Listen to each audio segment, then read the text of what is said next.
दोस्तों इस वीडियो में हम भारत की दो प्रमुख नदियों और उसके ट्राइब्यूटरी यानी सहायक नदियों के बारे में जानेंगे।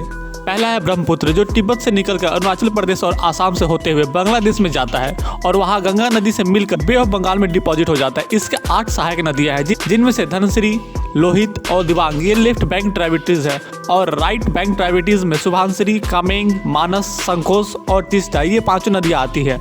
दूसरा, छत्तीसगढ़ से निकलकर ओडिशा को 2 हिस्से में बांटने वाली महानदी पूरे 851 किलोमीटर दूरी तय करने के बाद ये भी बे ऑफ बंगाल में समर्पित हो जाती है। इसकी 7 सहायक नदियां हैं जिनमें से शिवनाथ, हसदेव, मंड और इब ये लेफ्ट बैंक ट्राइब्यूटरीज हैं और ओंग, तेल और जोंग ये राइट बैंक ट्राइब्यूटरीज है।